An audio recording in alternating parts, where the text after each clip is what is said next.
ভোলা বাবার উপবাস তো রাখেন, জানেন কি শ্রাবণ মাসে কেন শিবের মাস বলা হয়? সারা বছর শিব পুজো করা হলেও এই মাসে মহাদেবকে নিষ্ঠা ভরে ও নিয়ম মেনে পুজো করার প্রচলন রয়েছে। শিবের উপাসনা করার শ্রেষ্ঠ সময় হলো প্রদোষকাল। এই দিন শিবের ভক্তরা মহাদেবের পুজো করলে মনের সব ইচ্ছা পূরণ হয় বলে ধারণা। হিন্দু শাস্ত্র মতে শ্রাবণ মাসের গুরুত্ব রয়েছে অপরিসীম। হিন্দু মতে দেবাদিদেব মহাদেবের অত্যন্ত প্রিয় একটি মাস। এই মাসে শিব বিশেষভাবে পূজিত হন।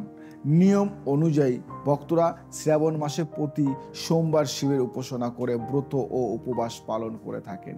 মনে করা হয় এমনটা করলে মহাদেবের ভক্তদের উপর আশীর্বাদ বর্ষিত করেন। সারা বছর শিব পুজো করা হলেও এই মাসে মহাদেবকে নিষ্ঠাভাবে ও নিয়ম মেনে পুজো করার প্রচলন রয়েছে।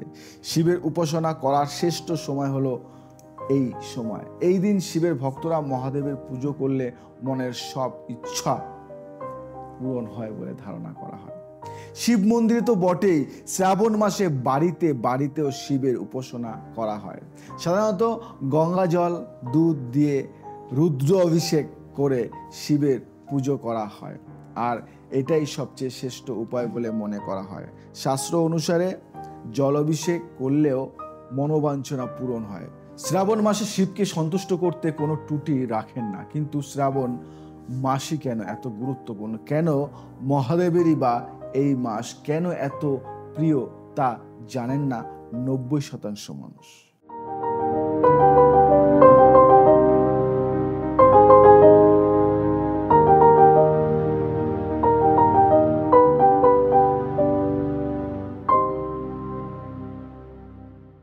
পৌরাণিক কাহিনী অনুযায়ী শ্রাবণ মাসেই সমুদ্র মন্থনের ঘটনা ঘটেছিল। সমুদ্র উত্থিত হলাহল বিষ থেকে গোটা ধরতিকে রক্ষা করার জন্য স্বয়ং মহাদেবের নিজ কণ্ঠে ধারণ করেছিলেন। বিষের প্রভাবে মহাদেবের কণ্ঠ নীল হয়ে ওঠে। এই কারণেই মহাদেবের অপর নাম নীলকণ্ঠ।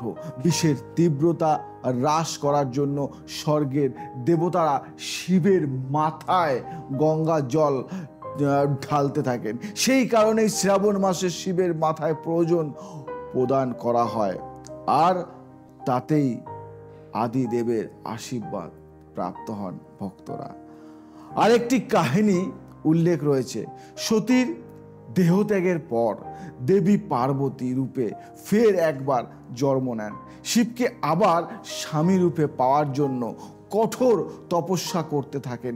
দীর্ঘদিন ধরে সাধনা করে শিবকে সন্তুষ্ট করলে পার্বতীকে বিবাহ করতে রাজি হন মহাদেব, আর সেই শুভ মুহূর্ত ঘটে শ্রাবণ মাসেই। শিবরাত্রির দিনে শিব পার্বতী পূর্ণ মিলন ঘটেছিল। এই কারণেই শ্রাবণ মাসকে শিবের মাস বলা হয়। শ্রাবণ মাসের সোমবার এত গুরুত্ব কেন? এর পুজোর বিধি কি, এগুলি আমি আজকে বলবো, আপনি শুনতে থাকুন আজকে এই বিষয় নিয়ে। আর যদি ভালো লাগে লাইক সাবস্ক্রাইব কিন্তু করবেন। শ্রাবণ মাসের সোমবারগুলি বিশেষ মহৎ কাজ হয় এই দিন মহাদেবের পুজোয় বিশেষ বিধি রয়েছে। শ্রাবণ মাস মহাদেবের মাস হিসেবে পরিচিত। এই মাস শিবের বিশেষ প্রিয়। শ্রাবণ মাসের সোমবারগুলোতে উপবাস রেখে শিব পুজো করলে তার আশীর্বাদ লাভ করা যায়। ও জুন মাসে প্রচণ্ড গরমের পর জুলাই আগস্ট মাসের পরিবেশ অনেকটাই ঠান্ডা হয়। বাংলা ক্যালেন্ডার অনুযায়ী এই সময়টা শ্রাবণ মাস। হিন্দু ধর্মে শ্রাবণ অত্যন্ত পবিত্র মাস হিসেবে মনে করা হয়।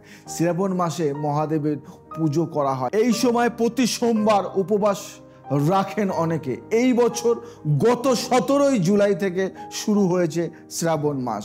মনে করা হয় শ্রাবণ মাসের সোমবার উপবাস রাখলে সমৃদ্ধি ও সুখ জীবনে নেমে আসে।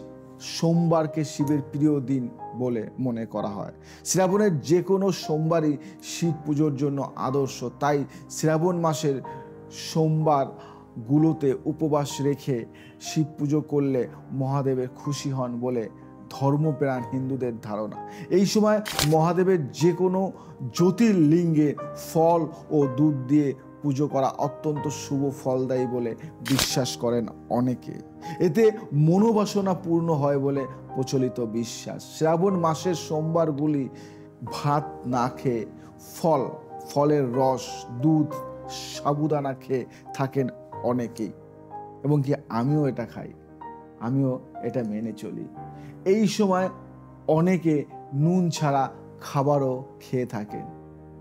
অবিবাহিত মহিলারা শ্রাবণ মাসের সোমবারের উপবাস রাখলে বিবাহিত জীবন সুখের হয় বলেও মনে করা হয়। মনে করেন অনেকে শ্রাবণ মাসে মহাদেব বিষ পান করেছিলেন বলে হিন্দু পুরাণে বর্ণিত আছে। হলাহল পানের ফলে তার গোটা শরীর নীল হয়ে যায়। সেই সময় পার্বতী তার জন্য তার স্তন পান করিয়ে শিবের প্রচণ্ড জ্বালা প্রশমন করেন। শ্রাবণের সোমবারে মঙ্গল গৌরী ব্রত বিবাহিত মহিলাদের পক্ষে অত্যন্ত শুভ বলে মনে করা হয়।